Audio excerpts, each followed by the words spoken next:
Welcome to Massive Late Fee. And now your hosts, Mark and Carol. Well, hello everyone. Welcome back to Massive Late Fee. My name is Mark. With me as always is my wife, Carol. How you doing today, Carol? Hey, what's up? Not much. It's been a good week here. It's October 1st, 1999. It is. We have news. We have maybe sad news for some of you, but Yeah, maybe. maybe not. I don't know. I mean, it's Maybe fine. not. You think they hate us? Maybe you will be dancing in the streets, everyone. Our national nightmare is finally over. What? Well, I think it's going to be sad news for everyone. Okay. It's sad for me. It's sad for me too. So, in case you haven't figured it out yet, we will be ending. The year 2000 is barreling towards us, Yep. and the world may end. But for us, the world will definitely end. No, come on. Because we will be ceasing production of our show. Our show was born in the 90s, and I think we're just going to leave it in the 90s. We've been doing the show for 5 years. And 6 years. Yeah, well, it will be, it's weird how you count, but yeah. It'll be 6 years on January 1st. 1994 to 2000, yes. 6 years. Yeah. It's not weird how I count. I'm just So- factual about how I count. So we've been doing this show for 6 years, and we feel that, we've kind of, run our course with the show, I guess. Okay, but let's be clear. We're not gonna not make any more tapes. Right. We are still gonna make tapes. We're still gonna watch Dawson's Creek and talk about it. We're still gonna watch Buffy and talk about it. We're still gonna watch 90210 and talk about it. Yeah. So we have one season left of 90210, this season that we're doing, so this is their final season. So we will finish out 90210. This show will end in December of this year. Mm-hmm. We'll have a big, best of the show clip show that you can listen to at the beginning of the new year 2000. assuming the world doesn't end. Right.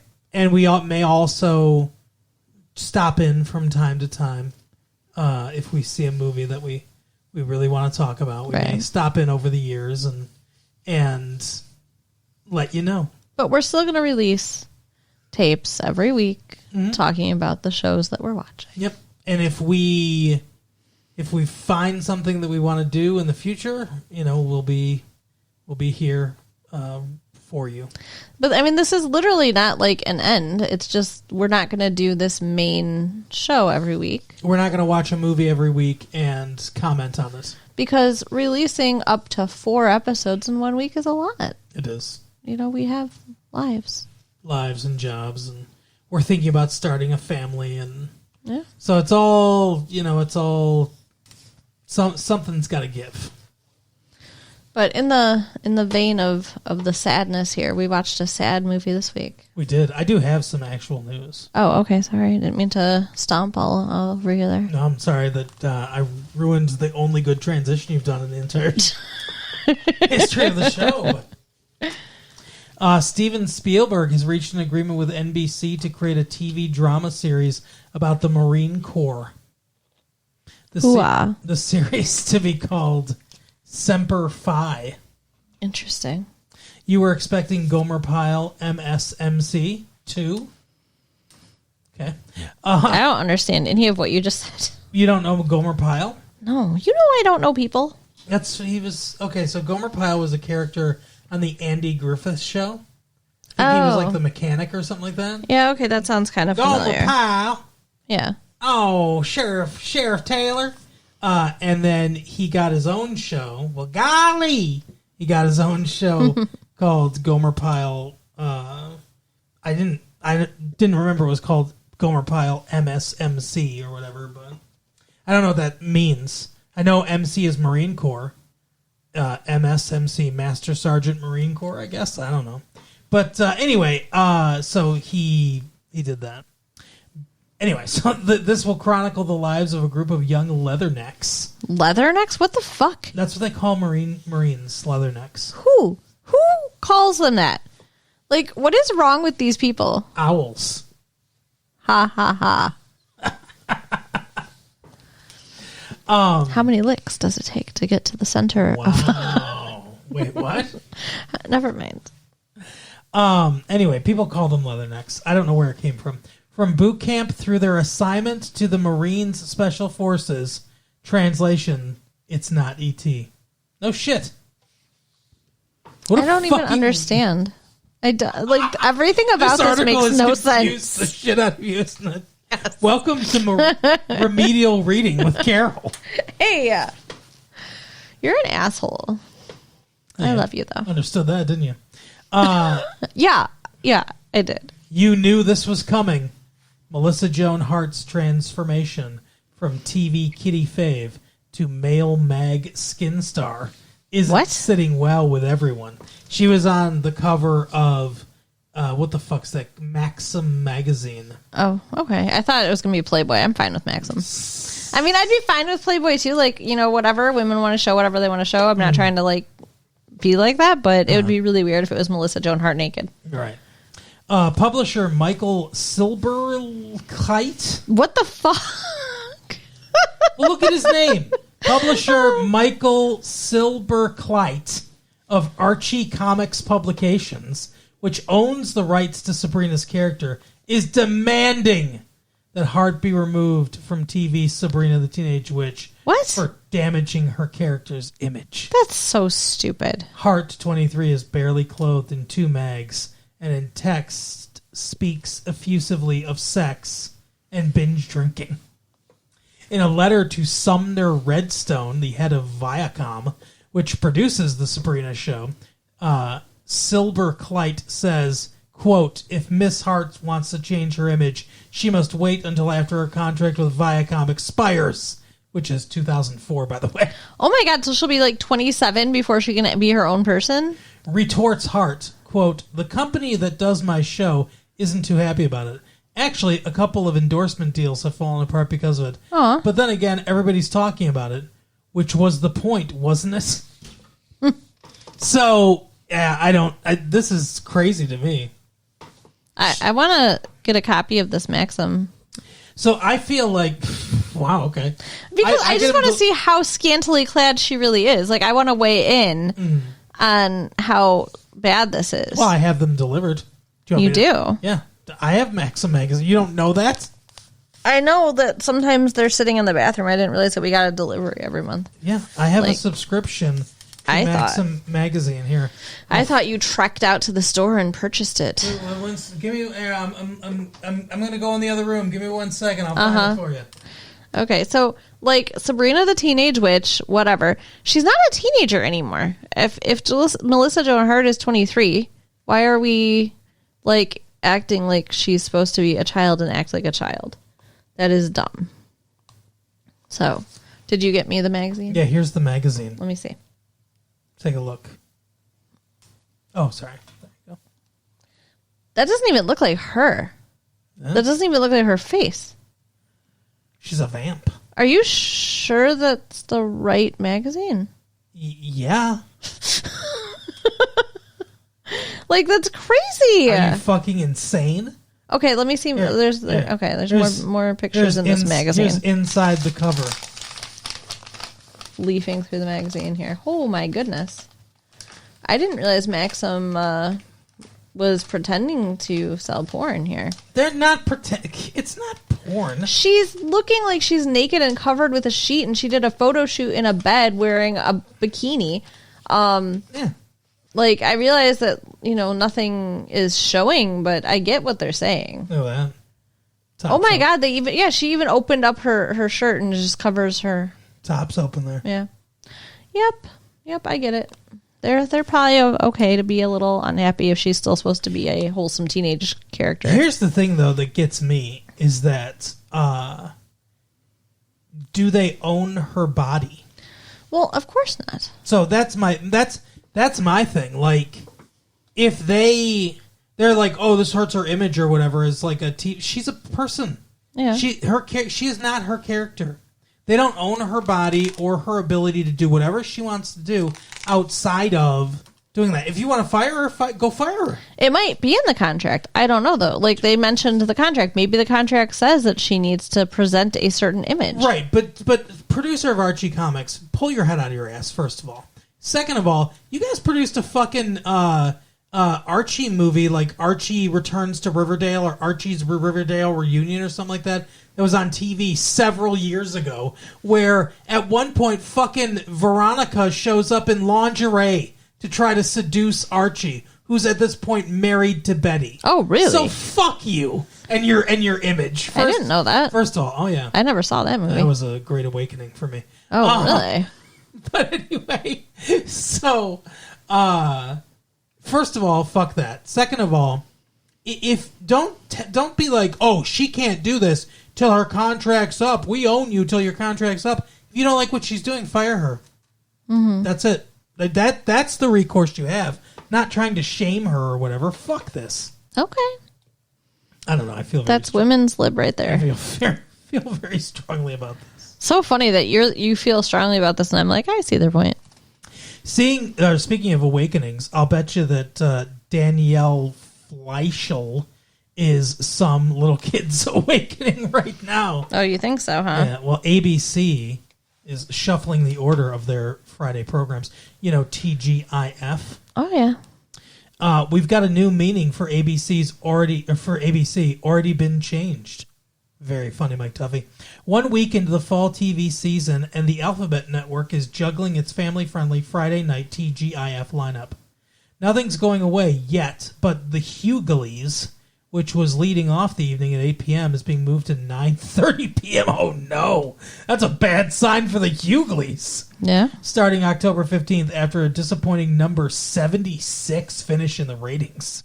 Meanwhile, longtime favorite Boy Meets World has been promoted to the 8 p.m. point position. And rookie Odd Man Out shifts to 8:30 with popular Sabrina the Teenage Witch staying put at 9 p.m. So they're trying to lure people in with Boy Meets World, stay for this other shit. Oh, but you can't turn away at 8:30 because you got to watch Sabrina. That's on. They're using them as like fence posts. It works, though. For the rest of the programs. How many times have you sat there and watched it you didn't really want to watch, waiting for something else that you wanted to see? I mean, it's true. Yeah, I agree. They hold you hostage. It is weird how, like, a lot of times, just, like, especially way, like, back in, like, 84 or something like that, right? Year that just comes off the top of my head. But, like, 84... Thursday nights, NBC, that's what you'd watch. Mm-hmm. Everything that's on NBC. You just pick a channel, and that's it. You're not turning away from the channel. That's just what you're watching. Well, you don't want to get up and change the channel. That's a lot of work. That's what I'm saying. Doesn't matter what else is on. I mean, VCRs weren't as big then and everything. Recording stuff wasn't as big then. I don't think that the TVs had remotes in the early 80s. Yes, they did. Did they? Yes. Oh, well then why would people be that lazy? Remotes came out in like the 70s. Oh, okay. But I mean, not everyone. Like when I was younger in the 80s, not every TV in my house had a remote. The main one did, though. Oh, I don't know what I'm saying because I remember actually I had a pink TV with a pink remote control in my room when I was a little girl. Yeah, exactly. Yeah. Anyway. And whatever year that was. Speaking of whatever year that was and depressing, thinking about the past, we watched a depressing movie! Yeah. I brought it back for you. How many kings? 3 kings. Even though there were technically 4. Well, the one king was also, like, not there for most of the time. That's true. So we kind of thought it was going to be a comedy for some reason. I don't know why. Yeah, I thought it was like, I don't know... I didn't see what the fuck? She does this weird thing where she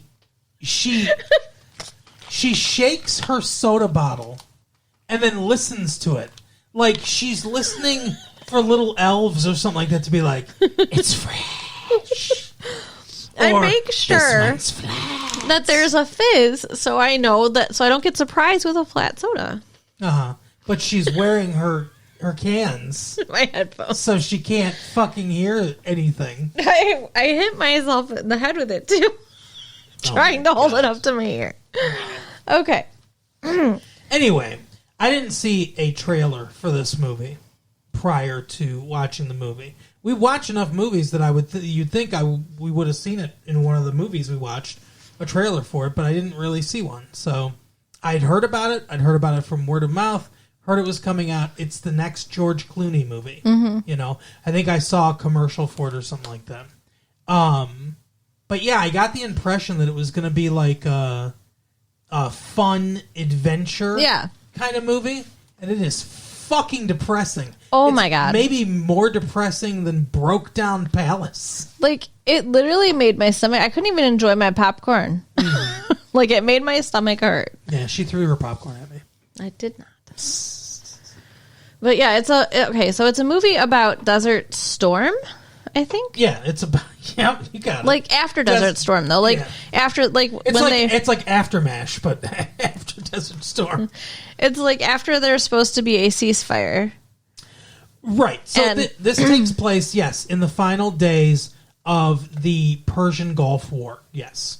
Persian Gulf War. Yeah, that's Okay. correct. Operation Desert Storm. That was the name of the operation. Yeah. And so we have our characters in the desert. Major George Clooney. I don't remember his name. Well, no, he was secret. Archie something. He was special forces. He wasn't even there right away. He came in. And then he took those 3 guys who were actually reporting to somebody else with him. Yeah. No, I know, but I'm laying out the characters. Okay. Because he's there from the beginning of the movie. He's just not part of this thing from the beginning of the movie. We have Major Special Forces Major George Clooney. We have Sergeant, I think. I'm going to be no help with ranks or names. I'm sorry. Well, it's Sergeant, I'm pretty sure. Sergeant Mark Wahlberg. Oh, Marky yeah, Mark. I'm Marky Wahlberg. Marky Mark and the Funky Bunch. How's your mother? Or however he talks, you know. Yeah. He was in... He's got the Boston accent. He was in that one movie Hey. with the girl. What's up? I'm in the Crush. The movie with Fear. the girl. Oh, Fear. Yeah, Fear. That's right. He I'm was in Fear, good. not the I like Crush. that movie. Yeah, it's a good movie. Okay, anyway. Alyssa Milano's in that movie too. You're losing it, sir. Anyway, so we got Mark Wahlberg. And then we have Spike Jonze. I don't know who that is. So. He's a fucking director. Like he directed some commercials and shit like that. I think he got to start with skateboarding videos and stuff like that. He directed a movie that we're gonna watch in a couple weeks. Being John Malkovich. Okay. But he's in this movie as a weirdo. Oh, he's the weird one. Yeah, he's the one that loves Mark Wahlberg. It's not. Is it Mark Wahlberg's character that gets, taken or whatever? Taken. Yeah. Taken where? He's taken prisoner. Yes, Mark Wahlberg's. Yes, Mark Wahlberg's. You didn't realize that? When it was like, don't. I mean, Come on, we're both fathers. I don't know. Yeah. Now I remember. Sorry. Jesus Christ. Talking to a goldfish. You were so mean. Do you hear how he talks to me? So I mean. know, and she still married me. Yeah, I did. She's a masochist. Anyway, so we have those 3 characters, and then we have Jamie Kennedy, who is in the Scream movie. Okay, yeah. He was the I know everything about horror movies guy. Yeah. And now he's I'm going to take Nora Dunn from Saturday Night Live around. She's the reporter. Yeah. This is a role I feel like she played on Saturday Night Live. Not this specific role, but there's a lot of times where they would do political stuff. It's the hair. She has reporter hair. Where they would do political like satire and stuff like that, and she'd be like, "We're live at the White House," and she would just play a reporter. She's very good at it. Yeah. And then we had Greer. Judy Greer. Judy Greer from Michigan. Michigan's own Judy Greer. Churchill High School's own Judy Greer. Shout out Churchill. We know exactly who you are, Judy Greer. We know where you came from. Oh my goodness. You better never forget. Anyway. Now I'm all You derailed me. I derailed. Oh, she was having sex with George Clooney. So good for her. She gets to ride George Clooney in a movie. That's got to be like, I don't know. That's got to be a item for people, like a before I die. A bucket list. A what? A bucket list item. What's that mean? A list of things that you were going to do before you kick the bucket. You've never heard of this term? No. Oh. I love it. Yeah. Very interesting. It's a thing. Very interesting term. Anyway. Bucket list. I love it. Okay. Sorry. Go ahead. That's all. I just want to shout out Judy Greer. That she rode George Clooney? That's what you wanted to talk about? Well, anytime we see Judy Greer in a movie, which is pretty often, I have to shout her out because she did come from my high school. It is weird. We studied under the same acting teacher, Miss Mack. That's right. And what's up, Miss Mack? She's in movies, and we're making tapes. Yeah. Talking about her movies. Why don't you do a movie? It's the same, right? Judy Greer, why don't you do a movie about us? Like, bring it full circle. Anyway, so what do you want to say about this? Mark Wahlberg kills someone at the beginning.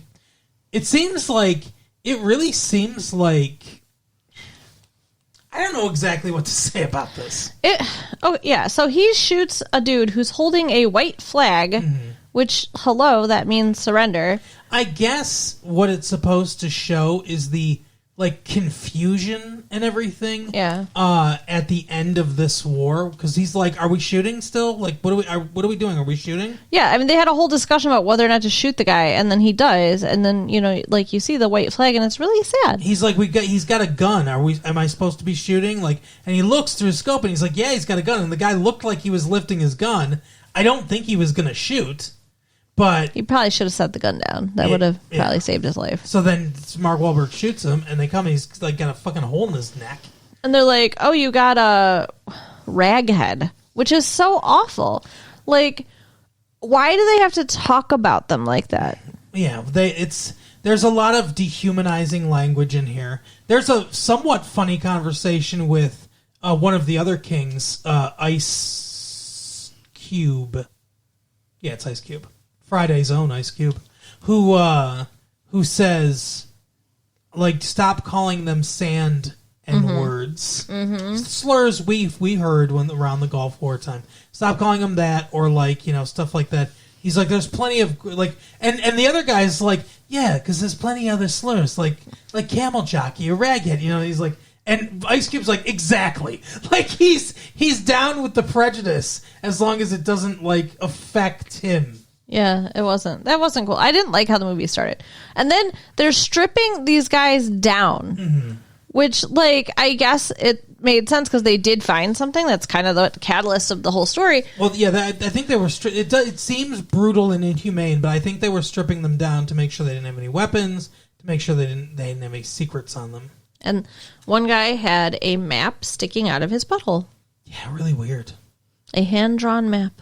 And the map is of all of Saddam's bunkers in the area where he has Kuwaiti gold. He's stolen a bunch of shit. Yeah, they keep talking about stuff that he took from Kuwait. Right, because they invaded and they took a bunch of stuff. Kuwait's a very rich country. Now, the crazy thing to me, they decide to go on an adventure to try to find the gold. Well, so Matt Damon shows it to Ice Cube, who's like, yeah, Ice Cube matches it up to actual maps that they have, and he's like, yeah, this is this, and this. And he's like, oh, this fucking monk is there, and we got to get him. And I'm going to do my Matt Damon anytime I can. That's not Matt Damon. What? I'm sorry. Mark Wahlberg. I confuse the two of those. I don't know why. But they have similar faces. Matt Damon's kind of like, yeah, Matt Damon. No. Anyway. So they formulated a plan, but George Clooney comes in, and George Clooney's like, "Hey, listen, this is what we should be going for," because they're all like, "Oh, they got Rolex watches, they got this, they got that," and he's like, "No, they got fucking gold. You don't understand. They have millions of dollars worth of gold."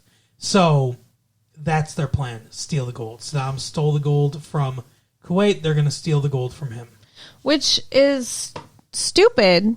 that they take off on their own, 4 dudes with bags, they end up trying to take the gold in bags. What were they thinking? That they were going to transport it in, or how they were going to transport it? Like, were they going to carry it in their hands? They weren't thinking. No, not at all. They're like, let's leave in the morning. George Clooney's like, I'm supposed to give this story to Nora Dunn or whatever. So let's have Jamie Kennedy take her around, and then we'll escape in the morning before anyone notices. We'll go get some gold, and then we'll come back. And it seems like it almost would have worked because they go there. They go to this town. They find the gold. The Republican army is still there, and they completely ignore the U.S. soldiers. Mm-hmm. I assume because they have a ceasefire. Right. Plus, they're so this movie. We'll talk about specific elements of this movie, I guess. Like what we liked, what we didn't like, and everything. It's interestingly directed. The director is a guy named David O. Russell. He's done a couple movies before too, but this is like the first one I've seen of his. The other 2 movies that he directed, I didn't watch. Interesting directing style. We'll talk about it. It reminds me of Jerry Bruckheimer a little bit in certain ways. There's like a lot of low angle shots and then the sky moving really fast while the rest is in like slow motion. There's some weird slow motion parts too where it's like, why is this moving in slow motion? There was some interesting directing choices for sure. But the overall plot of the movie is essentially, here's the plight of the Iraqi people, basically. Like, the Iraqi people who have been brutalized by dictator Saddam Hussein. We came in, we liberated Kuwait. They thought that we were going to liberate them too, and we didn't. We abandoned them. And look at how fucked their lives are because of that. Yeah. Now, geopolitically, I think, in my opinion, is that George Bush made the right decision to, not the one running for president right now, the father, George Herbert Walker Bush. I think he made the right decision to not invade Iraq and get out Saddam Hussein and take the stuff over, because it would have turned into another Vietnam. It would have turned into another. How do you escape that situation? You take out the government, and then what do you install in its place? You have to be there for hundreds of years. It would have cost money, manpower, lives. I think it would have been a disaster. Not to say that I don't think that the people of Iraq should live under freedom, because I think they should. But anyway, that seems to be the point. But the point of view of the movie is, hey, we're assholes because we left, and we left them. And here are some soldiers that actually helped, basically. But they didn't start out wanting to help. They started out wanting to steal. Mm-hmm. Yeah, steal the money, yeah. And they were going to leave with the gold that they got. Mm-hmm. And this is where the movie just turns horrifying. Yeah. One of these soldiers, what do they call the Republican Guard, the Iraqi Republican Guard, yeah. It's the name of their army. He has a mother who's screaming, "Don't leave, don't leave." The father, they were prisoners. They let the prisoners out so they didn't disturb the soldiers, which I thought was a weird choice. Yeah, they had a bunch of prisoners in there, and they're looking through this bunker trying to find where the gold is and everything. And so there's a room with just a ton of prisoners in there, because these are resistance fighters against Saddam Hussein. But they're also families, civilian people that they're holding prisoner. Yeah. And the dad is in cuffs, and they have the mom, and then he's got his daughter with him, and they shoot her in the fucking head in front of her family. The mom. Yeah. And then it's just heart-wrenching. And the daughter's crying, and that's the big part, is the daughter's crying and speaking in Iraqi and everything, and Arabic, whatever it is, and everything.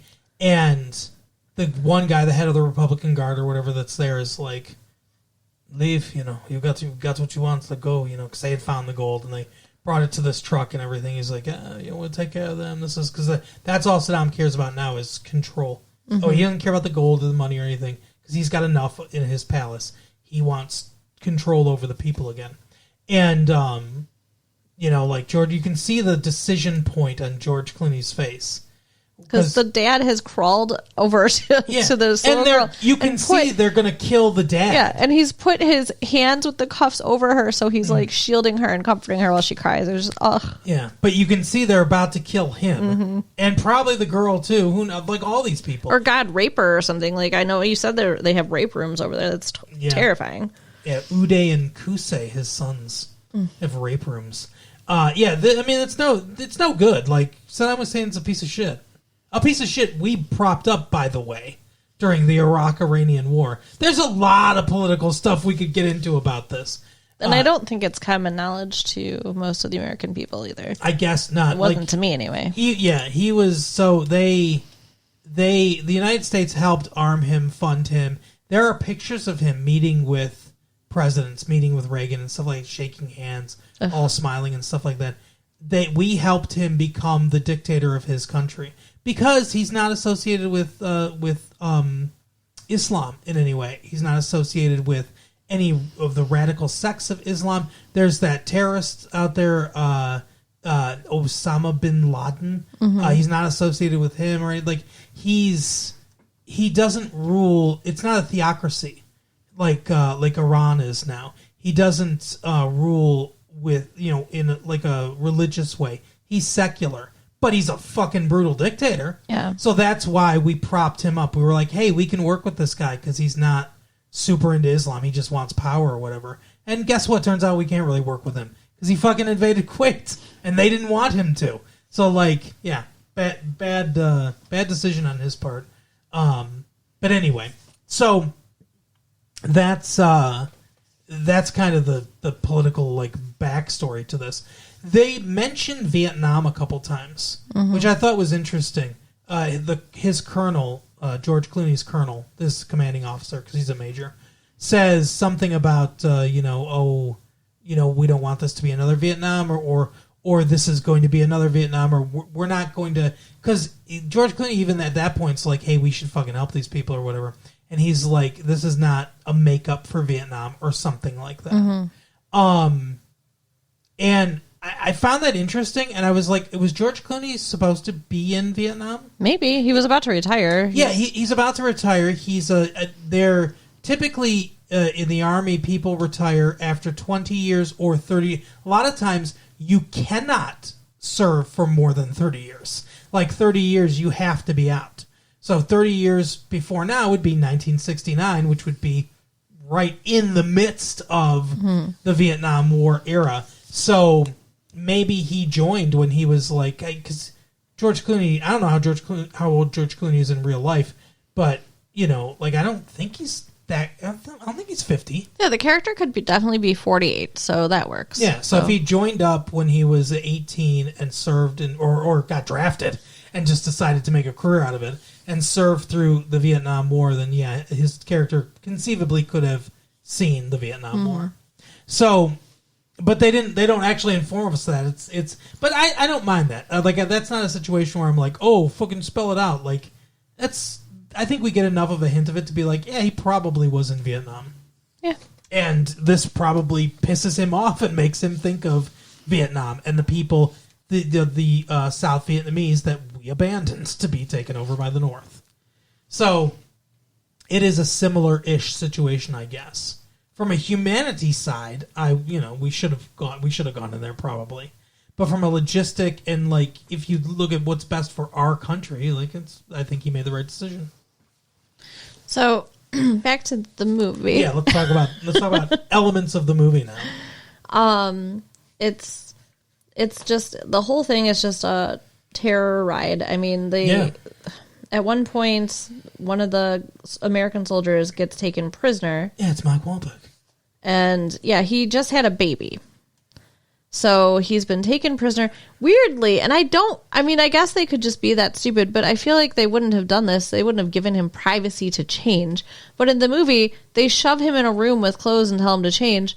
and shut the door and leave him with all these phones and stuff in there. Yeah, there's a bunch of Zach Morris cell phones in there. It's kind of weird. I mean, like, why would they care? Like, the American soldiers were stripping the Iraqi people. Right. But so he tries to call his base. Yeah. Like he calls information and tries to call his base and can't get through because they're like, we don't fucking know. He's like, it's a big army in the desert. Like, I need a number. I don't know what the fuck you're talking about. And so then so then he calls his home. Yeah, like, his wife. Yeah, and he's like, hey, I need you to get the word to the element, you know. It's so crazy that she was able to do it. I mean, that's awesome. But yeah, I mean, that was definitely a risk. And like when he's talking to her, he is pretty sure he's never going to talk to her again. 100%. And she gets that sense. Mm-hmm. Yeah, it was a lot. At first, she's all like happy. She's like, "Hey, when you coming home?" You know, it's like, because you know what we saw on the news and everything. The war was very successful. I think we lost 2 soldiers or something like that. Wow. Like, yeah, it was like nothing. Wow. And the rest of them were decimated. So Wow. yeah, it was a very successful war from that standpoint. You know, Colin Powell, Norman Schwarzkopf. You remember them all. No, but so then they're torturing this guy. Yeah, the torturing Matt Damon. I don't understand exactly what they did to him. I mean, they were electrocuting him. Yeah.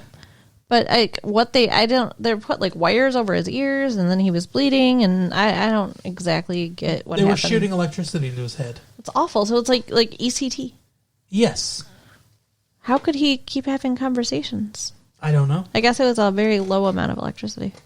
Well, yeah. I mean, they don't want to kill him or make him convulse. They want to make him. They want to cause pain. Mm-hmm. Well, they did that. So yeah, they were, you know, like, you're here to help the rebels, you know, blah blah blah or whatever, because they did, and he's like, no, we just came for the goal, man. And then he and the guy torturing him kind of bond over the fact that they are both fathers, and the guy who's torturing him talks about how his child was killed by the American government. The bomb landed, killed the baby in the crib, and crushed his wife's legs. Yeah, now she has no legs. Yeah, it's really sad. Yeah. So at the end, when he gets saved, he has the opportunity to kill this guy, and he doesn't because, you know, he feels like he's suffered enough or whatever. Yeah. And yeah. So that's kind of cool. I liked that choice. But they do lose Spike Jonze. Spike Jonze gets shot and killed. Yeah. They all get shot at some point. Yeah. All of them? I know George Clooney gets shot. Matt Damon gets shot too. Yeah.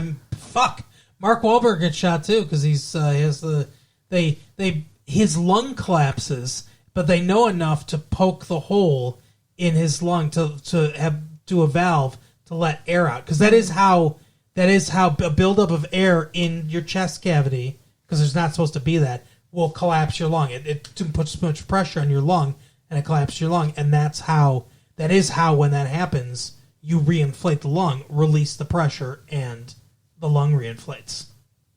Yeah, that was intense. I don't know if I could do that shit. Yeah, probably not. Like, I don't think, even if I wanted to, I don't think I'd be strong enough to, like, jam a tube into somebody's chest. Right. It's a good thing that those soldiers are strong. Well, and they have military training for that very type of thing, right? Yeah. But, the only one that doesn't get shot is Jamie Kennedy because he's not in the action. And they all talk about, like, oh, we want to see action and stuff like that, and fucking George Clooney's the only one that's like, yeah, you don't want to see action. Yeah, at one point he pulls over to the side of the road and pulls bodies up and says, "Is this what you want to see?" Mm-hmm. Yeah, because they've been bombed. Mm-hmm. We see some burning oil fields and stuff like that too. Everyone that watched this war on TV saw that image. Yeah. But yeah, it seems very much like this movie has the message of the United States Army kind of fucked over the Iraqi people in this war. They could have done more, and they should have done more. Because these people, the rebels, they're like, we're going to be killed. We want to escape to Iran. It's like, good luck in Iran, by the way. But they do help them escape to Iran, and they give them like $27 million worth of the gold bars. Well, and at one point they have to give away their gold to to get the people across the border. They all decide. It's like they all agree together, and that's awesome. Like, I don't know that many people would make that choice. Yep. And they all have a happy ending because, like, George Clooney becomes a military consultant on films, and Ice Cube works with him, and then Matt Damon, who is played by Mark Wahlberg. Yeah, this is not Saving Private Ryan, sir. Mark Wahlberg opens his own store or something like that. Yeah. He's supposed to be from here. Yeah, he sells. Why do I want to say like cups? I don't know. He sells something. It's weird. Yeah. But he and his wife, they have their own store. Yeah, he gets to see his wife and his baby. So Don't know what happened to Jamie Kennedy. Did they say? he died. No, that's the other one. Spike Jonze died. Oh, I don't remember. I guess he wasn't one of the kings. Those three kings. There we go. When you think about it, Yeah. That's what happens to those three kings. So, But, interesting film. very good, just very, very sad, but educational.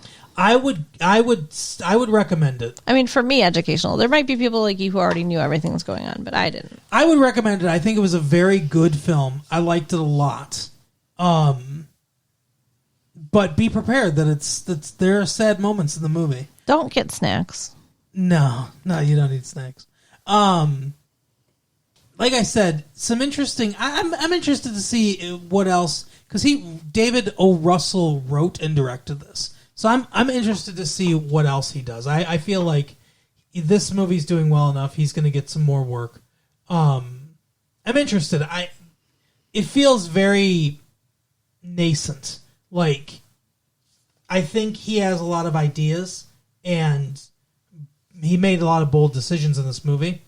I don't know that he has a full command over his craft exactly yet, but a lot of talent, and I'm interested to see what happens. Yeah.